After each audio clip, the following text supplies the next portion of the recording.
and welcome to Alzheimer Speaks Radio. I'm your host, Lori LeBay, and I'm so excited that you're joining us today.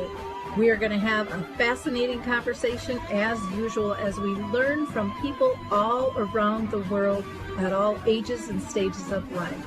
Stay tuned as we shift our dementia care from crisis to comfort. Here we go. What you think about, you will bring about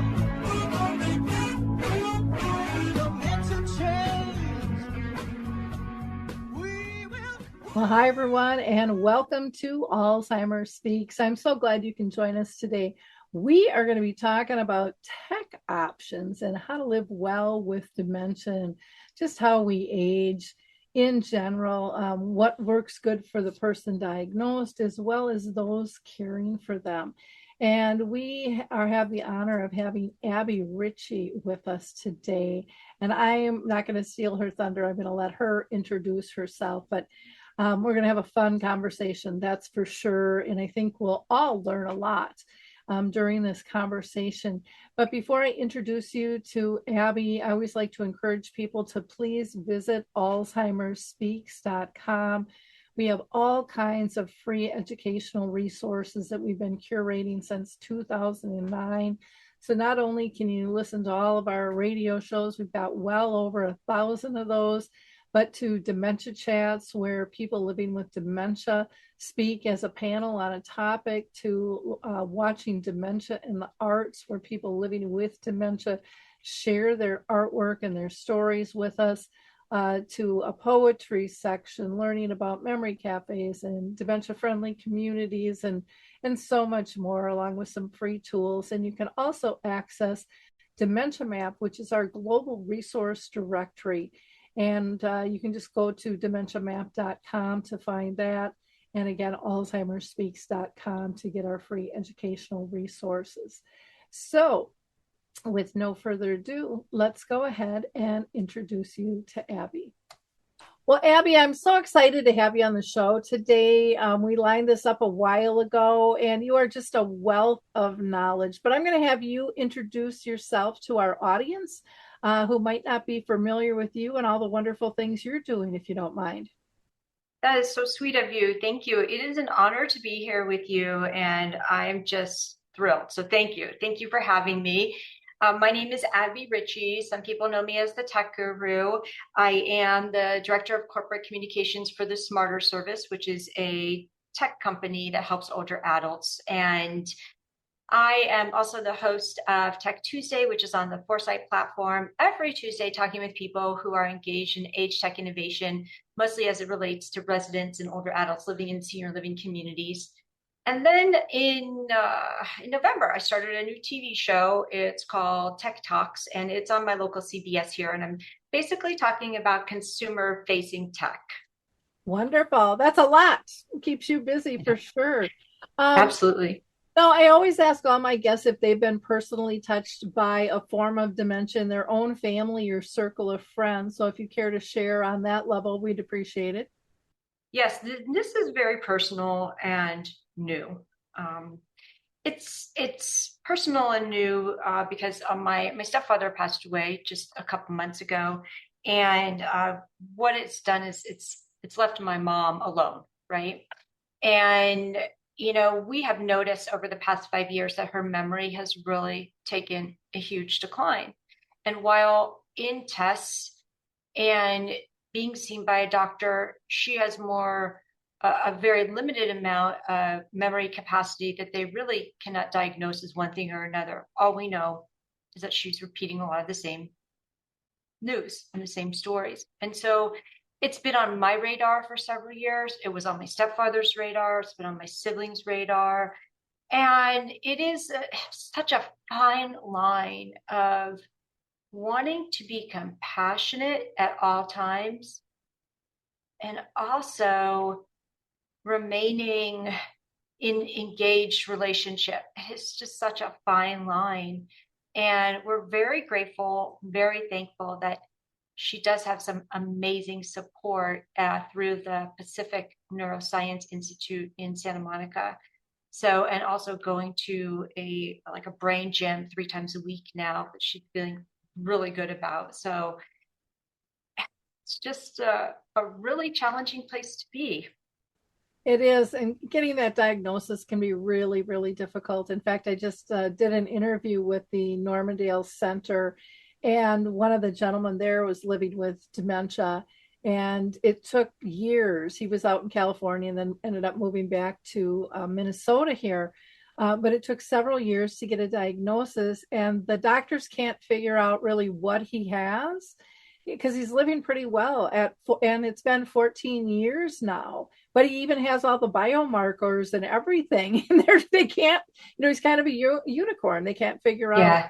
why he's not progressing, and they're just enjoying life, at Yep. that moment, and really focusing on what to be grateful for. But Yeah, exactly. it is tough. It is tough because you want to know so that you can prepare the best you can, and yet sometimes it's just hidden for us, and we have to do the best we can, and I think elevate those relationships Mm-hmm. versus the task even more, and again, be grateful for what we have and what people are still able to do with it. 100%. So, Yeah.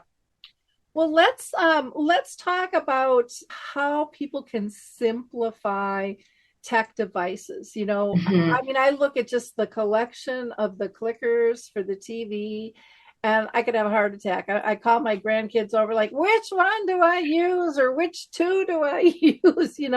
And sometimes I know tech is supposed to be there to make life easier, but sometimes I don't think it always meets that goal. What are your thoughts about that?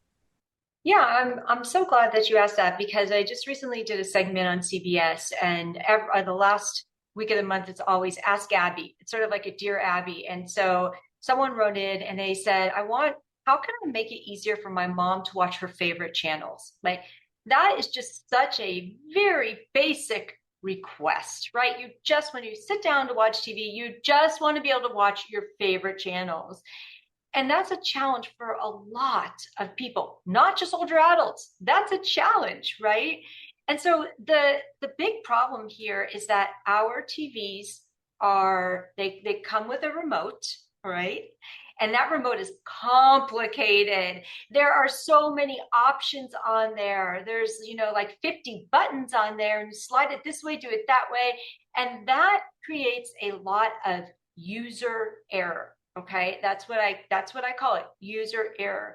It also is a problem because an older adult is a traditional learner, and they oftentimes don't want to break it. Okay, they don't want to like press the wrong button and break it because it's happened to them before, right? And all of these devices, and we'll talk about them, they just get handed to us like they're babies. You take them home from the hospital, there's no manual. There's no manual. And an older adult wants a manual. They want a handout. They want to know how to use it. And every person's remote control is different, right? There's just like not one standardized way. So what I found in my experience is that I always recommend a couple of things. So one thing I really like above pretty much anything else is the Roku. Right? The Roku. The Roku is a stick, and you plug it into the back of your TV in a port. And then it has a very simple remote. There are probably only 8 buttons on that remote. And the favorites button for Netflix, for instance, is on there. You can also, with a certain Roku model, speak into it. Okay. So I would say if you have a remote that you could speak into, you are one step closer to watching your favorite show. All right. So we had to take my mom's TV and get her the Roku so she could talk into it, because holy cow, when you have to do this and this and this and this to type in the name of a show, it's mind boggling, right? And actually just getting to that screen is mind boggling, and all of that, clicking, it's just, outer limit stuff like that we used to do, but we don't do anymore. So if you could just speak into it and say, Suits on Netflix, it's going to take you directly there, right?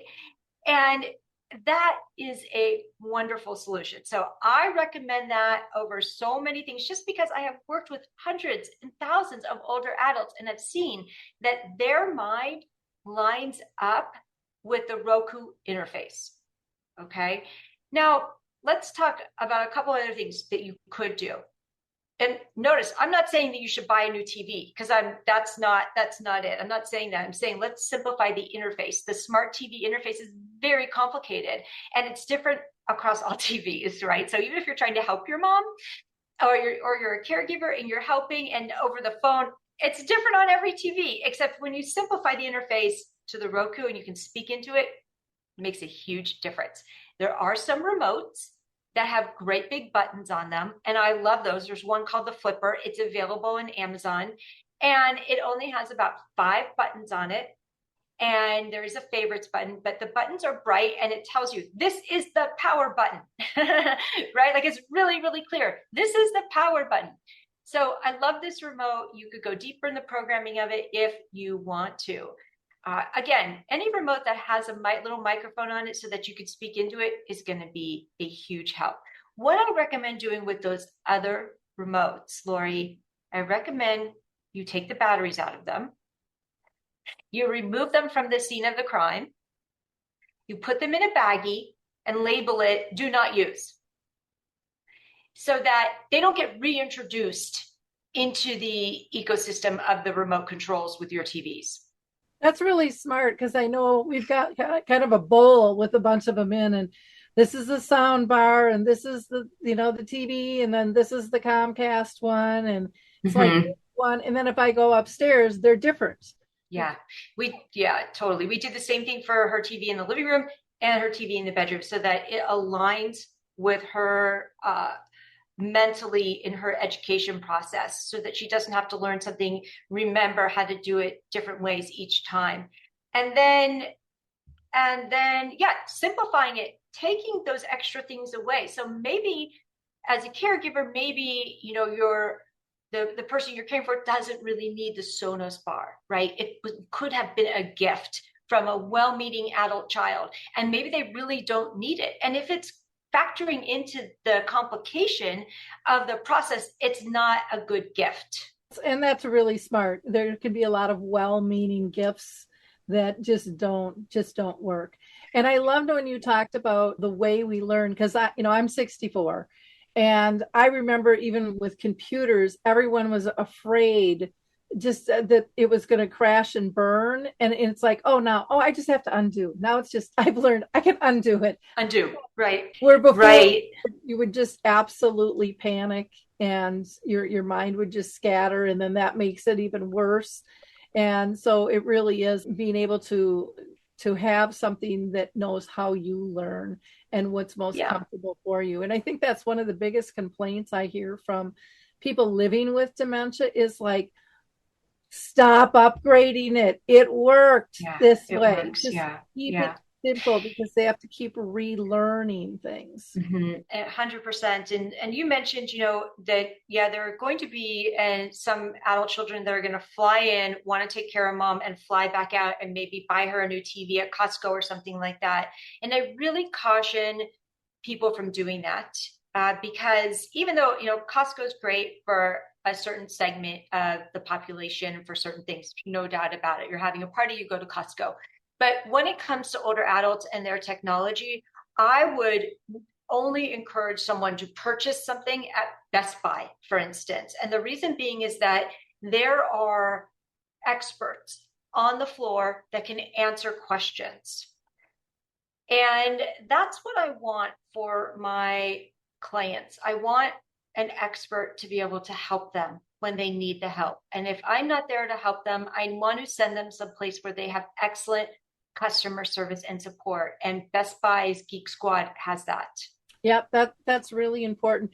Now, we talked about TVs. What about simplifying computers and phones? Okay, Good question. So let's talk about computers first. All right. There are a couple of different makes and models out there that you can purchase that will make things significantly easier for an older adult.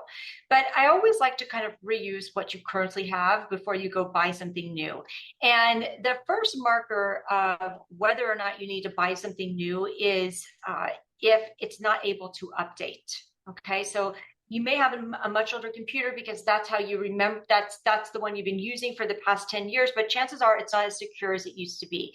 And when you get to a place where a device is unable to be updated, like let's say, God forbid you're still using Windows 7, okay? But I've seen it all. And the Windows 7 is no longer supported and hasn't been for years. And it's a security issue, okay? And I don't want anyone to get hacked, to get scammed, to allow something into their device because it's not secure. So if the device is unable to be updated, whether it's a phone or a computer, that's the marker that it's time for a new device. Okay. Second to that, let's talk about just like the desktop, for instance. What I do with my clients is I remove everything that you're not using off the desktop. Okay. So I'm even going to go into the taskbar or the dock down below on a Mac, and I'm going to remove all of those icons down there and only keep maybe the two that you're using. Maybe Safari is one, okay, and Photos perhaps, and maybe Zoom. That might be it for you. You don't need to have Apple TV up there or a calendar or Apple Music or news. Like, no. Even though it comes that way, it doesn't mean you need to keep it. And so I'm always teaching my clients, like, this is your computer. This is your phone. Apple may have given it to you this way, but I want to customize it for you. Just in the same way, if you were going to move into a new home, you'd arrange the furniture so that it suited you. It may come pre-furnished, right? Or whatever, but you're going to move things around so that it suits you. And that's the same thing I like to do with clients' computers. Now, if everything is just too complicated, and I get it, there's a computer for that. And that computer is called Telekin, T-E-L-I-K-I-N, Telekin. And that computer is incredibly simplified. It is literally a plug and play. And you will never hear me say this unless it's literally a plug and play.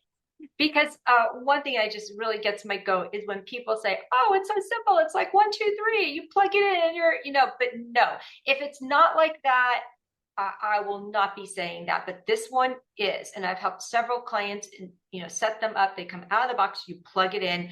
They have US-based customer service, which is huge, that you could call at any time, and an incredibly simplified interface where it just has really the 5 things that you may want: email, photos, today in history or a calendar, an option to do a video chat, and the option to play games or get on the internet. That's it, right? It also comes with a big, huge keyboard, which is great for older adults. An older adult needs to be able to see the keys. And so many of these laptops, they have some reflection. Most of them don't have any lighting behind them. You can't see the keys, but the keyboard on the Telekin is nice and big and easy to use. That's wonderful, because I know on my laptop, it's just like you can't really read the letters or whatever it is on there because there's no contrast. Yeah, there's no contrast. That's right. So thinking if you're an adult child, oh, my mom needs a new computer, the last thing that I would suggest would be getting her a laptop. Okay, because a laptop's really designed for portability. And your mom most likely is not taking that thing with her anywhere. It is always sitting on her desk in that same exact place. So it might look more sleek, but she's going to be so much more comfortable with a big monitor, right? That she can see, like a 21-inch monitor, not a 13-inch monitor, but a 21-inch monitor. So she could see everything clearly. She's going to be so much more comfortable with a mouse that she can put her hand on, as opposed to a trackpad, which creates all sorts of problems for older adults. A lot of issues. Like they'll say, I don't know, I do this and then it goes here and I don't know how it got here. And I watch and observe and I see that their hand or palm is resting on the trackpad and it's creating a lot of problems. And then we also talked about the keyboard, of course. So you really do not want to purchase a laptop and expect an older adult to be comfortable using it. They're going to feel cramped. That makes a lot of sense. And like you said, unless they're really traveling and on the go, that screen alone is going to make a huge difference. The bigger keyboard is going to make a massive difference, and they know where it is. No one's going to unplug it, or move the cords and all of those type of things. And I know even like with the touch pads, especially, when people start having issues with maybe some tremors and things like that, that can really throw things for a loop. And the kids are like, no, you just do this. And it's like, well, but that's not how my body works anymore. Mm-hmm. That's right. That's right. Which is another reason why I would also encourage people to go to Best Buy and put their hand on the different mouse options that there are, because a standard mouse is not going to work for someone who has arthritis. It's not going to work for someone who has tremors. They would need a more ergonomic device that they could rest their hand into, that would be a vertical up and down. And they actually have a ton of them at Best Buy that you can go put your hand on, and make sure that they're comfortable. I've worked with clients before who have really large hands and they're using this tiny little mouse, right? And so of course they're not clicking in the right place. And so it's typically a well-meaning adult child who picks this all up or will hand-me-down it, and then that device doesn't help. Well, and even like the arrows and stuff, I'll never forget. I had somebody send me a video, and it was actually a conference video that they did with their doctor for a diagnosis, and they're like, "Hey, Lori, can you make hide nor hair out of this? Because we're not even understanding them." But what really stuck out to me over and above that was he was showing slides of the brain scan, and it was a black background with a red, like pencil thin arrow that was difficult to see, and he was flying all over with it. And it's like making sure that is big and bold and has good contrast. That can make a huge difference, just changing the mouse and the arrow. Yeah, mine is supersized right now. It's probably the size of my pinky. And it's red on my screen for my pointer on my screen. So yeah, these things make a huge difference. And when we're thinking about phones, for instance, all right, you can also make those same changes to the phone. What I always do when I'm with my clients is, first and foremost, I just start asking them, what apps are you using? Which ones do you use all the time? And they may say they use the phone, they use a calendar, they use Safari, and then they also maybe use camera or email. And so then I just help them, and we rearrange the furniture so that everything on their home screen in their phone is there because they want it to be there, not because it came with the device or because that's how their daughter had it, but because it makes sense for them. And then I'm going to move all of the things that they're not going to use into a folder on a back page, right? And I just want it to be so easy for them so they don't have to be swiping and looking and swiping and looking, but everything that they need is right there, especially down there at the dock, which is essential real estate, right? That should be what makes the most sense to them. And Apple's default is to put music there at the bottom. And, that's not going to be what an older adult wants. So we rearrange the furniture.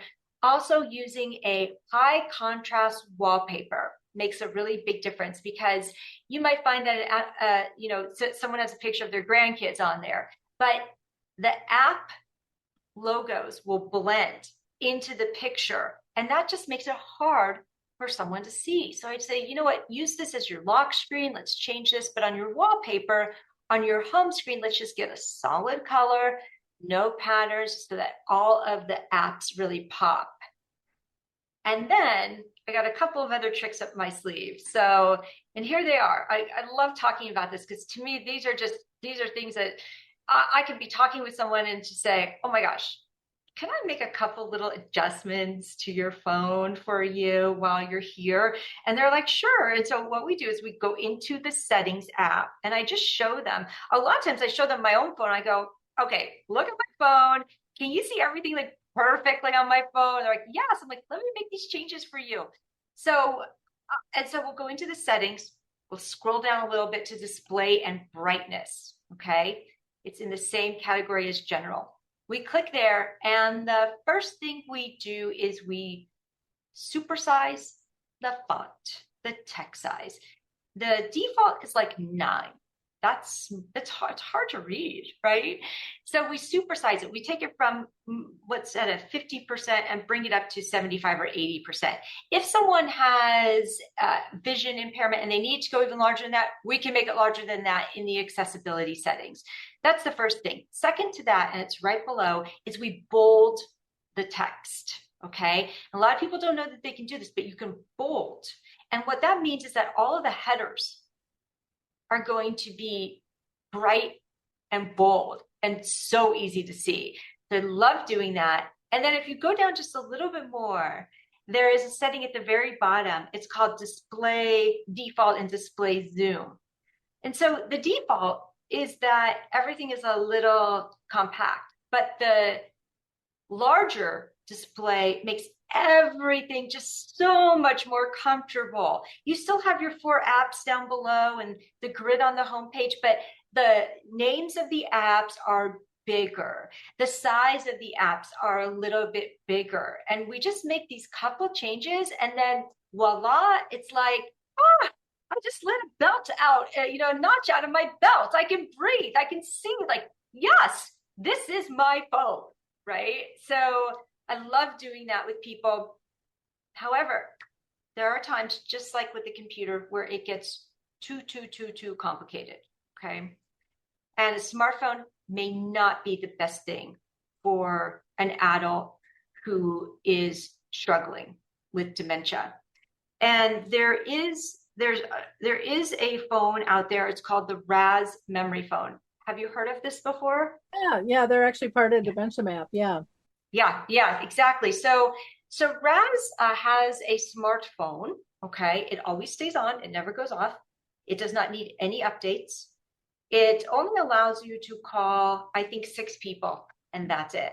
6 people. That's all, with pictures. So it has pictures of the person who you're calling, and that's on your home screen at all times. There are no other features of the phone except for it to receive and make calls. But the beauty of this is that it is also operable by your caregiver, who can manage this on the back end with an app. So if you're not picking up your phone or there's a problem, the caregiver can check using the app on their side. Well, that's nice. I remember, this is back in the day. My dad's been gone since 2001, so you got to dial it back. But we got him a phone because they were going to Florida. We're like, you got to have a phone. You're driving down there. We almost killed him because it scared the crap out of him when it rang. When we were checking up, they didn't know what it was or where it was because they weren't used to having a phone back then. And I think that's really easy for us to forget about, if it's normal or not. And I felt so bad when they told us that story, because my dad, my mom was digging, and my mom's the one with dementia. My dad's driving, and they just both got so rattled while they were on the freeway. And I just like, oh my goodness, that is not good. I wanted to just add one other thing to the phone piece. And that was, if the person you're caregiving for, or if your parent is used to using a flip phone and they like the flip phone, I say go with it. Okay. This is not the time that they need to learn something new, especially if they just needed to make a phone call, right? Like your parents just need to make a phone call. If they're comfortable with the flip phone, I say just go with it, right? There are a couple, and I would say 2 good flip phones out there. And one that I would highly recommend is the Lively Flip. Okay. It's Lively Flip 2. It's that clamshell design. It opens up. It's got great big buttons. You can take a picture with it. You can speak into it to Alexa. It has an OnStar button on it if you need emergency support, and an amplified speaker. So there really and truly are devices that are better for an adult who's struggling than, say, getting your recently passed down iPhone. That's true. What do you think about, like the iPads that are out there that kind of have the closed network, like the GrandPad, and I know there's several others out there now. Yeah, I think it really depends on who's using it and what their comfort level is. And so one thing I always say is to go with what you know.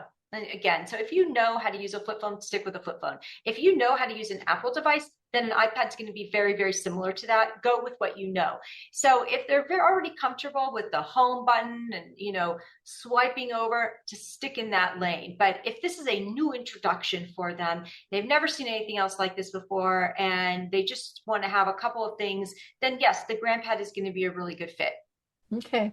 Yeah, because I know that can have entertainment and the closed network and shareable, photos and the Zoom. But again, for some, that's just going to be too much stuff. But for others, it's going to bring great comfort. I think the sad part is people just don't have a clue all these options that are out there, or we get in such a mindset, I think, especially as an adult child, of, well, like you said, passing on what I had. I'll upgrade. You can have this. And it's just way too much. And they've never used all this stuff. And yeah. And we just assume that they use a tech product like we use a tech product. And that's not the case. Yeah. Not at all. As far as, tech companies go out there, what are some of the top things that they're looking into right now? Can you share any of those with us, or is that all top secret? Well, I know that tech companies are really looking into health products, things that people can purchase, especially over the counter, to gain more comfort and to get services that they need. For instance, one thing I came across recently is JVC. JVC, which has been around making speakers for a very long time and other tech products, they have come out with a new over-the-counter OTC hearing aid, okay, that I truly believe is going to disrupt the hearing aid industry immensely. And here's why. With the growing number of older adults that are aging every single day, there are not enough audiologists to support this increased hearing loss that we're going to expect.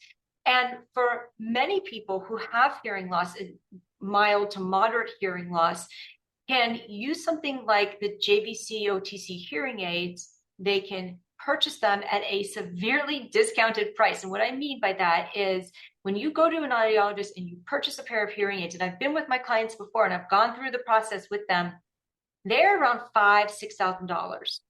Okay. And no, insurance does not pay for it. All right. And they'll last you about 3 to 5 years. Okay. Probably a little bit too long and before the technology advances. However, with these over-the-counter hearing aids, you can purchase these for around $900, between $700 and $900, which really is a game changer for so many people who don't want to pay that other amount, right? And who also may not even need to see an audiologist. Now, I know that just sounds like, what? You have a hearing problem? What? You should go see an audiologist. But let's think of it like this. We used to always think that we had to see an optometrist in order to get some readers, but we don't have to do that anymore, right? You could just go to Walgreens and get a pair of readers, right? When did that happen? The same thing, like the same type of shift. Or we used to always think we would have to, if we're going to book a trip for the family, we have to go to a travel agent and we do it with them over the phone. Yeah, if you have a very complicated trip, you may still do that. But if your trip is pretty straightforward, you're just going to book it online and not think twice about it. And the same thing is going to happen with these OTC hearing aids. And you're going to be able to pick up this pair. You can purchase them online. They're going to come to your home. The really unique thing that the JVC pair has is that they've partnered with an AI tech company called Tuned. And Tuned has an AI app that you install on your phone, and you put these in your ears. It shows you how, in like short 30-second videos, first do this step, second, do this step, third, do this step. It takes you through as if you were sitting there with an audiologist. and will make all of the fine-tuned adjustments in real time to your hearing aid device. Wow. So I just think the world of this. I just think the more people can gain access to improving their hearing faster and independently and inexpensively, the better everyone is. That's incredible. And you're so right, how we book a trip, how we do so many things that we used to do differently, can really be simplified and bring that cost down. And so many people don't get those hearing aids because they can't afford the price. Yeah. So, that's amazing. What about monitoring? I know that that's always a hot button topic. Do we use video? Do we use audio? Do we use sensors? What do you think is the best? Is there a best type product or practice? Or do you feel that that's still very individualized? Yeah, it's definitely individualized. Okay. And up until recently, what we had available required breaching someone's privacy. So whether it was used a microphone or it used a camera, right? Like we had these little blink cameras, and we're just making sure that my friend's mother-in-law was okay in the house when all the family was out of town, right? And so we just pop in, check the blink camera, make sure she's okay. But in the past couple of years, the innovators have come out with some new technology that involves radar sensors, and it's really not new per se. It's radar technology, which has been around. It's just used in a different way in a different system. So, for instance, there are sensors that you can stick on a wall in various parts of the room that are about this size, each one. Okay. And you can put one in each room and it can sense movement. And then on the back end of that, an app can be extracting that data and then show you as a caregiver in real time how your family member is doing. Right. And you can also detect falls. And so that one in particular, the one that I'm most familiar with, is called Stack Care. And then in the past year or so, another company that I've come to know is called Helpany, Helpany. Helpany. This is a Swiss-based company that's moved to the US that is installing these in senior living communities.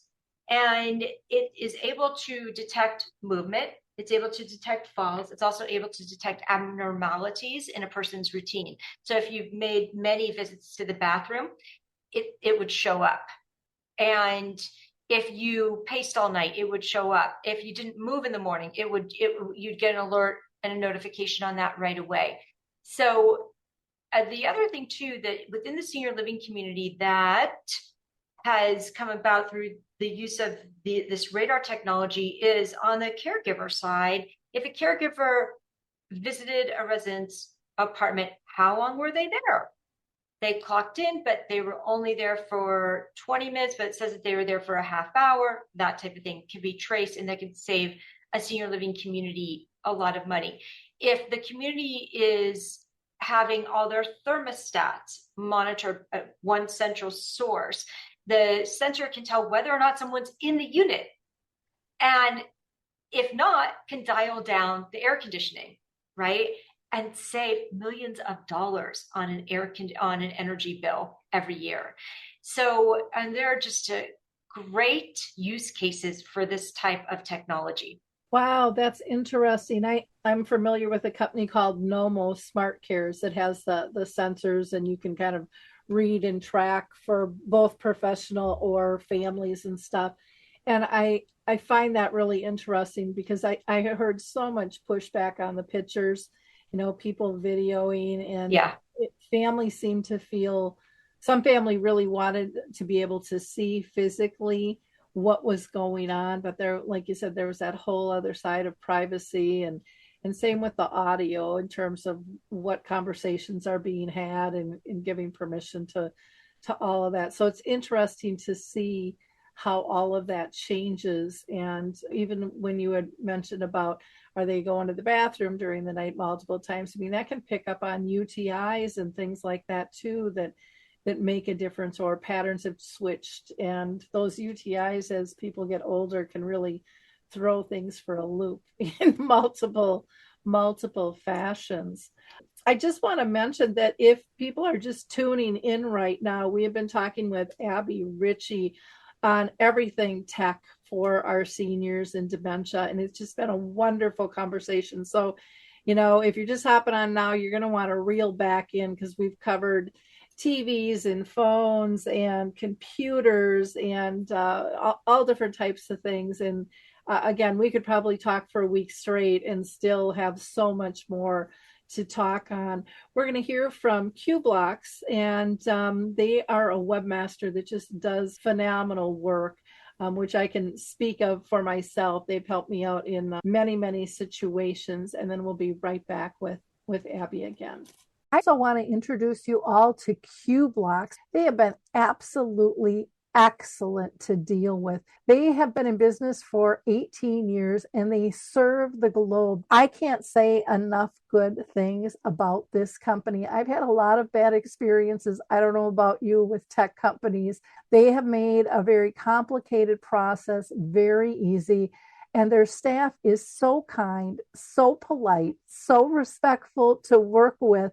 And when I am frustrated and ready to pull my hair out, they just smile and tell me everything's going to be okay. And they really are just on top of the communication, which alleviates so much stress as an owner when you're dealing with tech issues. You can get a 10% discount. Visit them at Q-Blocks at CUEBLOCKS.com, or you can email them at letstalk@qblocks.com.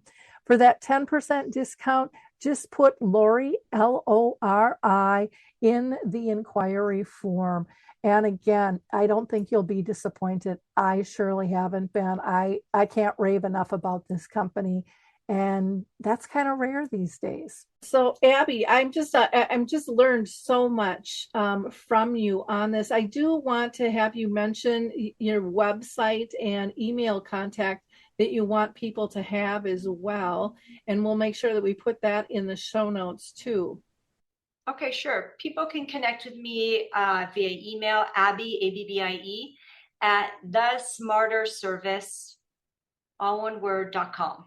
And the website is www.thesmarterservice.com.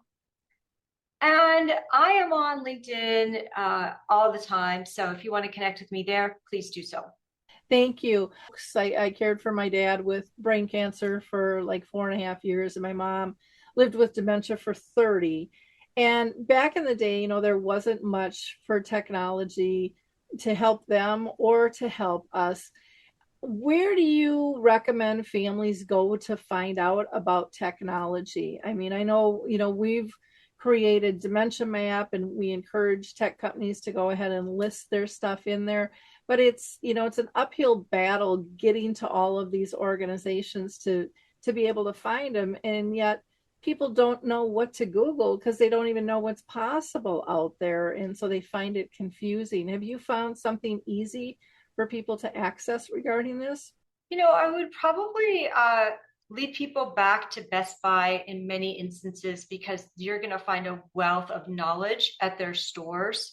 That would be one place. And then additionally, I would say, yeah, your map is amazing. I think you'd have to do some research in order to come across certain resources. So I have not thought about that before, what would be a good place to point people. But at the Smarter Service, we do have tech memberships, for instance. So it's really to take the burden off of the adult child, but also to make sure that the person who's using the technology is safe and secure and that their confidence level is being constantly increased. So we would come over, we'd look at your setup, we'd figure out what needs to be done, what needs to be updated, what you want to work on, and then continue to build on your knowledge base that way.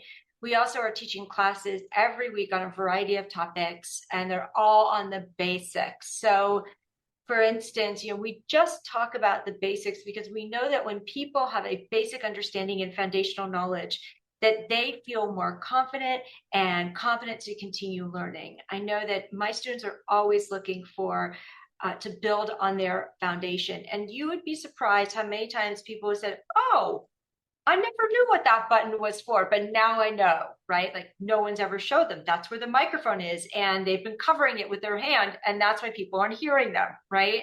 So those are things that we do with the Smarter Service because we know that there's a huge digital divide, right? A huge digital divide, and that divide opens an older adult up to hacking and scams and frauds, and that divide also keeps an older adult from connecting with their family and friends. And so we want to provide a bridge between that in a loving, compassionate, patient way. Now, is that something that you provide in terms of meeting with people nationally or internationally or just within your state, or how does that work? Yeah, it is nationally. Okay, Mhm. wonderful. Because that's a massive, massive need. It just so I'm glad that I've learned of that because I didn't realize that you did that on a national level. So that's fantastic because it's so confusing. I think of my neighbor who has dementia, and the kids bought a phone system, and they also bought a pendant if she falls, and how that can be used. And we've gone round and round, but we get these panic calls because she's on the scammer list. And they call her house, they get her cell phone number, even when she changes it. They pretend to be the bank. And one of these days, I'm worried she's going to have a heart attack because she's so frightened. And then she drives herself to the banks and double checks. And it's people really need to understand the importance of getting the right product Mhm. for the ones that they love or care for. It's huge, and it's a huge education piece. And so one thing that we started doing a couple weeks ago is doing a Fraud Friday. So every Friday, I create a video about what the fraud trends that I've been seeing, for instance. And in a recent one, I said, about phone fraud, about those scam calls. Don't answer a number that you don't recognize. If someone needs to contact you, they'll leave a message, right? So don't answer a number you don't recognize. Don't give out any information. Just hang up. Now that in itself is it's like telling someone not to brush their teeth, okay? Because we were all trained to pick up the phone, right? Especially as a business owner, and I think my kids are calling me all the time, right? And so I'm just like, oh my gosh, the phone's ringing. What if it's a teacher at the school, right? And it's like I want to pick up the phone, but I don't want to get into a conversation with a salesperson or a scammer, obviously. So, and I just see so many of my clients, their phone rings, they pick it up without even thinking about it. And 9 times out of 10, it's going to be a scam call. Well, and sometimes I think it's a socialization, that loneliness factor where they want that connection, and people really, they lay into that. Like with my Yeah. neighbor, she'll pick it up, but then she takes notes on everything. And I'm Yeah. like, but did you give him that account number? No, no, no, I didn't. And I'm like, then why did you write it down? And so it's really scary trying to interpret all of that. Then when you have dementia on top of it, they don't recognize the numbers. And Yeah. again, making sure that when they're inputted, it comes up with a name. Because I know myself, I mean, when I was younger, I could remember over 100 different phone numbers. I can't even remember my daughter's anymore. I I know. I still know. remember where I grew up, that Yeah. house number, but that's like it. And I know my phone number. But everyone else, I gotta pick up my phone. Yeah. I Yeah. gotta look. My brain's been retrained on how to retrieve stuff compared to what it used to be. I love that you're doing the Fraud Fridays, though. I think that is massive because Thank people, you. Lance Slatton and I did a show on scams and stuff, and it's nonstop the angles they go at people. It just Yeah. is absolutely nonstop with that stuff, and Yep. the emotional hit that it takes on somebody. I had a friend who was living with dementia, and she got scammed and got into the buy the credit cards, go to yeah. Target Yeah. and buy Yeah. $5,000 worth of credit cards, and was told not to meet anybody, but call before she left the store with all the numbers. And Target saw that, and three people scooped around her and stopped it. But it was so devastating and so embarrassing to her that she fell for that. And, but these people are really smooth at what they do, and I still can't figure out how they can clone a phone number. Like I had my energy company call me, and it said it was XL Energy, but it wasn't them. It was somebody else trying to get my account information from me and trying to tell me that I was late on a bill. Yeah. And I thought I just paid that bill, but I picked it up because it said XL and I wanted to Yeah. message. And so you can't always trust that stuff either. It's just, You really can't. You have to be on guard with it all. You really do. And it's really tricky. That's one of the reasons why this is just an ongoing education piece for sure. mm-hmm, Hmm. absolutely. And a lot of times I will let my students know, if you're not sure, go to the ftc.gov, go to the AARP.org website. Both of them are listing out current scams. Call us, before you call that phone number back or you engage, call us at the Smarter Service and ask us. Better Business, I know, has a list of stuff too and puts it, Mm-hmm. but it's constantly changing and evolving. And once you get on that list, they seem to share it with everybody and their brother, which makes it even more difficult with that. Well, is there anything that we haven't discussed yet? I can't believe our hour has just about blown by. It's just been so helpful, Abbie.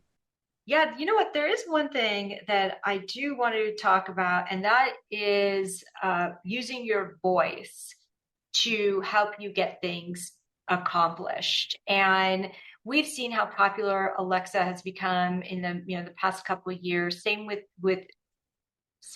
and and same with that one. And what I always tell my clients is right now, today, start using the dictation in your device. Use the dictation that came with your device. So use that digital assistant today. Because what I find is that sometimes I get pulled into working with not pulled in, but so I get asked to work with someone who maybe has Parkinson's, maybe can't maybe they can't use their voice as well as they used to. And learning it at that point is really challenging, or learning it at the point in which your macular degeneration is taking place is also really challenging to then start talking to a device. But if you start today, while you still have dexterity in your fingers and your eyesight is still relatively good, start using the built-in dictation. And that is going to become your next BFF. It's going to serve you for years and years and years to come, long after you've lost your eyesight. And then additionally, there is another piece of technology I've just recently learned about, and it's called MyCare, MIICARE. And this is like a cube. Okay, so you can kind of look at it like an Alexa combination with LEQ. So with LEQ, you can talk into it. It will respond to you. It will tell you how you're doing. But with MyCare, you can put medication reminders in there. You can make hydration reminders. And all this is coming from a cute little 10-year-old's voice. So it's very, very warm, and it has a very caring and comforting kind of voice. When you're an older adult listening to a 10-year-old's voice, like you kind of lean into it, and it's going, and so you can engage with it, and it will also help you to call your daughter, for instance, when you want to, or to find out what's next on your schedule. So yeah, I do. There's just like, that one is above and beyond. It's especially helpful for when you've come home from the hospital and you need some additional acute care. Oh, that's wonderful. And I love the kind of intergenerational voice to draw you in, as Mm-hmm. well, because we do lean in when we hear Mm-hmm. people talk. So that's wonderful. I had not heard of that. Is there anything out there that you think tech companies are just missing the mark on, or haven't really dove into, that you see as an issue? Yeah, what I see over and over and over again is that someone will have a great idea and they won't spend enough time with their target market in order to really make sure it's what they need and what they want, and that it's easy to use. So I immensely dislike anything that's complicated. I just right away. I cannot introduce this as something I can discuss. So it has to be more than simple. It has to be so intuitive. And so I do think that tech companies miss that piece when their beautiful piece of technology. They miss the education piece. They miss the simplicity piece. And they need to deploy people to educate consumers on how to use their fascinating piece of technology, or it will get orphaned. I agree with that. And you see that happen so often, and they spend so much money, and it's just a couple more steps that make the difference. Absolutely make the difference with that. Well, Abbie, this has just been absolutely a wonderful conversation. I know my audience is just going to eat this up because these are common questions that people are faced with. And the other thing that's cool is, everything you gave us today is evergreen. So the next person stepping in, this is stuff that they can take with you. And I also loved when you talked about the dictation. Start it now, start using these tools now, because, as our abilities change and our skill sets change, it does become more difficult. And then we pull back and we say we can't do it, or it's too hard. Yeah. And I hear from people living with dementia all the time how they're really embracing a lot of the new technology with being able to talk into something and be able to get what they want, or the reminders that you said with this My Care. I hadn't heard about that one. I know people have been using Alexa and different things. And I know there's also a paranoia of, are people listening when I don't want them to listen? If they're always listening for me to call on something. What do you say to that, for, some of these hearing devices and reminders that we have out there? I honestly don't get into that piece at all. I really don't cater to that piece. I do the Fraud Friday, but I also want people to, if someone is paranoid about using their device, I'm not going to try to talk them out of it. Well, and everybody has their different reasons and perceptions of what's going on and what could be causing that or not. I definitely understand that, and I definitely can respect that. So you can reach her by going to the website, thesmarterservice.com. You can reach her at Abbie@thesmarterservice.com. She's on Instagram and LinkedIn. And, if you follow Foresight, she's on there. CBS, is that your local channel there? It is for now. Yep. For now. Yep. I can definitely see that one expanding. So you're doing a magnificent job, and we really appreciate your time here today. And for our audience, I always ask them to be a giver of hope, like, click, and share this episode so that other people can get this information. You have people in your sphere that are needing this information, and the more we can share content, the easier it's going to be for people to be able to find it, the more comfortable it's going to be for them to grab, because it's come from a trusted source, you. So help us spread the word and make lives easier. Appreciate y'all. Until next time, bye-bye. Hi, everyone. This is Meredith from the Senior Fitness with Meredith podcast, where I discuss all things for seniors. From fitness, your health and wellness journeys, how to be all over strong and beyond. I also have my mini podcast called Motivation with Meredith. It's a great, quick motivational pick-me-up for your days. Join me, listen now, search for Senior Fitness with Meredith on your favorite podcast platform.